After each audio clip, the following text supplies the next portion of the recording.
Disintegrasi dapat dipahami sebagai perpecahan suatu bangsa menjadi bagian-bagian yang saling terpisah yang disebabkan oleh beberapa faktor. Indonesia adalah negara yang majemuk sehingga rentan terjadi disintegrasi. Pada tahun 1948 sampai 1965 di Indonesia pernah terjadi disintegrasi akibat adanya konflik yang berkaitan dengan ideologi, berkaitan dengan kepentingan, berkaitan dengan sistem pemerintahan. Konflik yang berkaitan dengan ideologi ada 3. Yang pertama adalah pemberontakan PKI Madiun tahun 1948. Pada masa Kabinet Hatta, golongan kiri atau PKI tersingkir dari pemerintahan dan menjadi partai oposisi. PKI yang dipimpin oleh Musso bergabung dengan Front Demokrasi Rakyat atau FDR yang didirikan oleh Amir Syarifuddin.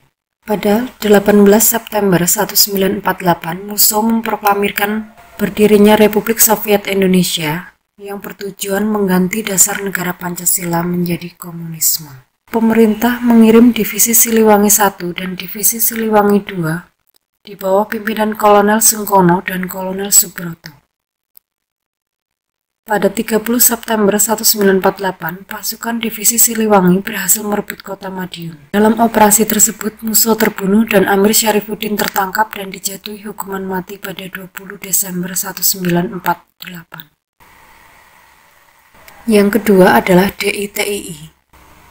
Pemberontakan DITII terbagi menjadi 5 wilayah, yaitu Jawa Barat, Jawa Tengah, Kalimantan Selatan, Sulawesi Selatan, dan Aceh. Pemberontakan DITII Jawa Barat dilatar belakangi kekecewaan terhadap perjanjian Renville pada 17 Januari 1948. Laskar bersenjata Hizbullah dan Sabilillah yang berada di bawah pengaruh Kartosuwiryo tidak bersedia pindah dan malah membentuk Tentara Islam Indonesia. Kosongnya kekuasaan RI di Jawa Barat segera dimanfaatkan Kartosuwiryo untuk memproklamirkan berdirinya Negara Islam Indonesia pada 7 Agustus 1949. Pada 1 April 1962, pemerintah melancarkan operasi Baratayuda untuk menumpas pemberontakan DITII Kartosuwiryo. A.H. Nasution menerapkan strategi pasukan gabungan rakyat berantas tentara Islam atau pagar betis. Pada 4 Juni 1962, Kartosuwiryo berhasil ditangkap di Gunung Geber dan dieksekusi mati pada 5 September 1962 di Kepulauan Seribu. Selanjutnya, DITII Jawa Tengah. Akibat persetujuan Renville, daerah Pekalongan, Brebes, Tegal ditinggalkan TNI sehingga terjadi kevakuman kekuasaan di wilayah ini. Pada tanggal 23 Agustus 1949, Amir Fattah memproklamirkan berdirinya Negara Islam di Jawa Tengah dan menyatakan bergabung dengan DITII Jawa Barat pimpinan Kartosuwiryo. Perlawanan Amir Fattah kurang mendapat dukungan dari penduduk sehingga perlawanan yang cepat berakhir dan ia menyerah pada Desember 1951. Di Jawa Tengah juga terjadi pemberontakan yang dipimpin oleh Kyai Sumolango dan juga pemberontakan yang dilakukan oleh Batalion 426 dari Divisi Diponegoro, Jawa Tengah, yang anggotanya berasal dari Laskar Hizbullah. Pemerintah membentuk pasukan Benteng Rider dengan organisasinya Gerakan Banteng Negara untuk menumpas pemberontakan tersebut. Pemberontakan DITII Kalimantan Selatan dilatar belakangi kekecewaan karena tidak sedikit anggota ALRI Divisi 4 harus didemobilisasi atau mendapatkan posisi yang tidak sesuai dengan keinginan mereka. Ibnu Hajar membentuk pasukan Kesatuan Rakyat Indonesia yang tertindas atau KRIYT. Akhir tahun 1954, Ibnu Hajar memilih bergabung dengan DITII Kartosuwiryo yang menawarkan jabatan sebagai Panglima TII Kalimantan.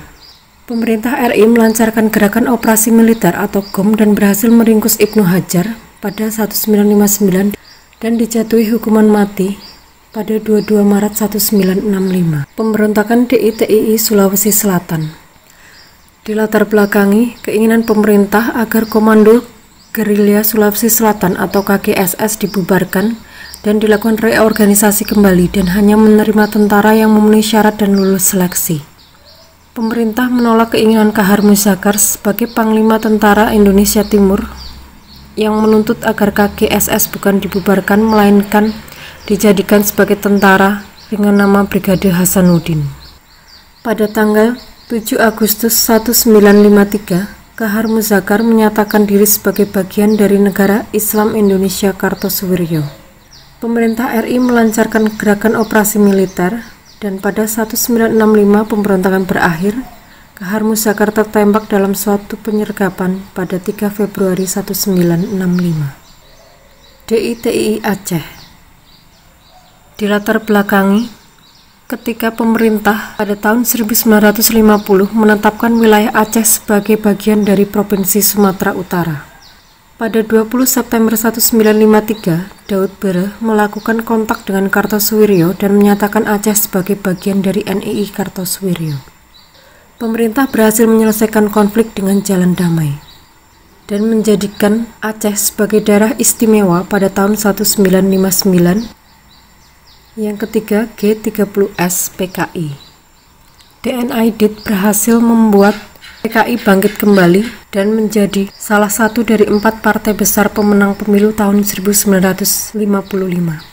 Pemberontakan G30S PKI dilatar belakangi pembentukan Angkatan Kelima, Nasakom, konfrontasi dengan Malaysia, pembentukan poros Jakarta Peking Pyongyang, dan isu Dewan Jenderal.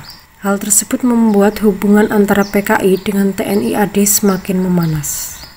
Pemberontakan G30S PKI dipimpin oleh Letnan Kolonel Untung pada pagi buta tanggal 1 Oktober 1965. Operasi penculikan dibagi menjadi 3 pasukan. Yang pertama, pasukan Pasopati yang bertugas menculik para perwira TNI AD dan membawanya ke lubang buaya.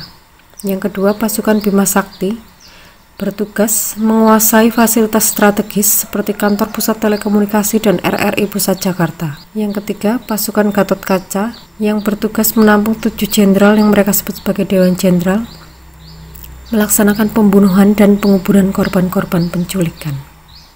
Beberapa perwira TNI AD yang berhasil diculik dan dibunuh oleh pasukan G30S PKI di Jakarta yaitu Letnan Jenderal Ahmad Yani, Mayor Jenderal Suprapto, Mayor Jenderal MT Haryono, Mayor Jenderal S. Parman, Brigadir Jenderal DI Panjaitan, Brigadir Jenderal Sutoyo Siswomiharjo, Letnan 1 Pierre Tendean, Brigadir Polisi Satsui Tubun.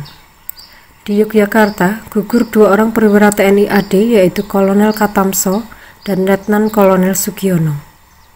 Panglima Komando Strategis Angkatan Darat atau Pangkostrat, Mayor Jenderal Soeharto segera berkeputusan mengambil alih pimpinan Angkatan Darat karena Jenderal Ahmad Yani selaku Menpangat saat itu belum diketahui ada di mana. 1 Oktober 1965, Resimen Para Komando Angkatan Darat atau RPKAD yang sekarang adalah Kopassus di bawah pimpinan Kolonel Sarwo Edi Wibowo berhasil merebut RRI. 2 Oktober 1965, pasukan AD berhasil membebaskan pangkalan udara Halim Perdana Kusuma. 3 Oktober 1965, pasukan operasi militer berhasil menemukan korban penculikan dan pembunuhan PKI di sebuah sumur tua. 5 Oktober 1965, para korban dimakamkan dalam upacara kenegaraan di Taman Makam Pahlawan Kalibata, Jakarta. 21 Oktober 1965, 2 korban yang dibunuh di Yogyakarta baru ditemukan dan dimakamkan pada 22 Oktober 1965 di Taman Makam Pahlawan Semaki, Yogyakarta. Perwira AD yang menjadi korban pemberontakan PKI dianugerahi gelar pahlawan revolusi. Selanjutnya, konflik yang berkaitan dengan kepentingan. Yang pertama ada APRA. Pasukan Belanda di Indonesia atau KENIL tidak setuju dengan pembentukan APRIS di Jawa Barat yang saat itu masih berbentuk negara Pasundan. APRA ingin agar keberadaan negara Pasundan dipertahankan dan mereka dijadikan sebagai tentara federal. Pada Januari 1950, Westerling mengultimatum pemerintah RIS. APRA bergerak menyerbu kota Bandung dan juga bermaksud menyerang Jakarta dan membunuh Menteri Pertahanan Sultan Hamengkubuwono IX dan Kepala APRIS Kolonel TB Simatupang, namun dapat digagalkan. Perdana Menteri Hatta memerintahkan penangkapan Westerling, namun Westerling berhasil melarikan diri ke Belanda. Selanjutnya, pemberontakan Andi Aziz. Kapten Andi Aziz dan pasukannya yang berasal dari KENIL menuntut agar hanya mereka yang dijadikan pasukan APRIS di negara Indonesia Timur. Dengan kedatangan pasukan APRIS yang berasal dari unsur TNI ke Sulawesi Selatan, membuat pasukan Kenil khawatir akan diperlakukan secara diskriminatif oleh pimpinan APRIS. Andi Aziz menduduki beberapa objek penting dan menawan Panglima Teritorium Indonesia Timur. Andi Aziz menyatakan bahwa gerakannya sebagai upaya mempertahankan negara Indonesia Timur. Pemerintah mengirim pasukan di bawah pimpinan Kolonel Alek Kawilarang. 8 April 1950, pemerintah mengeluarkan perintah bahwa dalam waktu 4x24 jam Andi Aziz harus melapor ke Jakarta untuk mempertanggungjawabkan perbuatannya. Namun Andi Aziz terlambat melapor, sehingga setibanya di Jakarta ia ditangkap dan diadili. Sedangkan pasukannya yang memberontak berhasil ditumpas. Selanjutnya, pemberontakan RMS. Dilatar belakangi penolakan kebijakan pemerintah yang ingin membubarkan negara-negara bagian dan menyatukannya dengan NKRI. Mantan Jaksa Agung Negara Indonesia Timur, Somokil, menghendaki RMS menjadi negara merdeka. Pada 25 April 1950 diproklamirkan berdirinya Republik Maluku Selatan. Pemerintah mengirim misi damai di bawah pimpinan J. Lemena namun gagal, sehingga pemerintah mengirim operasi militer di bawah pimpinan Kolonel Alek Kawilarang. Operasi militer dibagi menjadi dua, yaitu Operasi Senopati I dan Senopati II. Pada 3 Desember 1963, Somokil ditangkap dan dalam sidang militer Angkatan Darat di Jakarta pada 24 April 1964 Somokil dijatuhi hukuman mati. Konflik yang berkaitan dengan sistem pemerintahan. Yang pertama, Pemerintah Revolusioner Republik Indonesia atau PRRI. Pemberontakan PRRI dilatar belakangi kekecewaan atas minimnya kesejahteraan tentara di Sumatera dan di Sulawesi. PRRI membentuk dewan-dewan daerah seperti Dewan Banteng di Sumatera Barat yang dipimpin Letkol Ahmad Hussein, Dewan Gajah di Sumatera Utara dipimpin oleh Kolonel M. Simbolon, Dewan Garuda di Sumatera Selatan dipimpin Letkol Barlian, Dewan Manguni di Sulawesi Utara dipimpin oleh Kolonel Venje Sumual. 10 Februari 1958, Letkol Ahmad Hussein mengeluarkan ultimatum agar Kabinet Juanda mundur, namun pemerintah pusat tidak menanggapi. 15 Februari 1958, Letkol Ahmad Hussein memproklamirkan berdirinya PRRI di Bukit Tinggi, Sumatera Barat. Pemerintah melaksanakan operasi militer dipimpin Letkol Ahmad Yani di bawah koordinasi Jenderal A.H. Nasution. Operasi militer dibagi menjadi 5, yaitu Operasi Tegas, Operasi 17 Agustus, Operasi Sapta Marga, Operasi Sadar, dan Operasi Merdeka.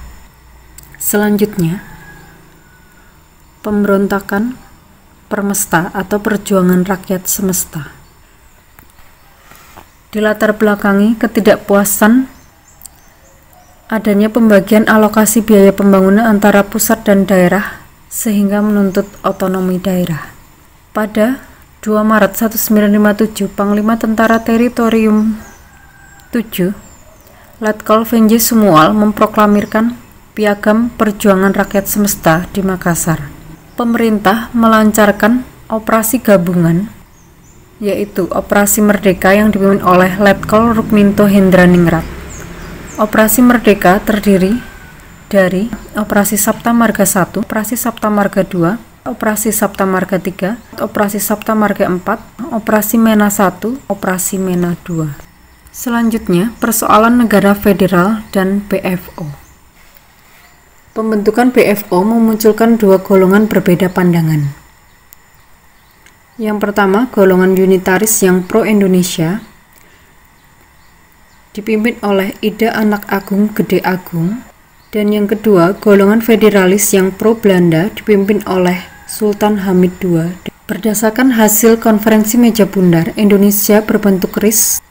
Beberapa negara bagian PFO yang menjadi negara bagian RIS menunjukkan ketidakpuasan terhadap pemerintahan RIS. Rakyat di negara-negara bagian menginginkan bergabung dengan Republik Indonesia. RIS dibubarkan dan semua negara bagian bersatu dalam NKRI pada 17 Agustus 1950.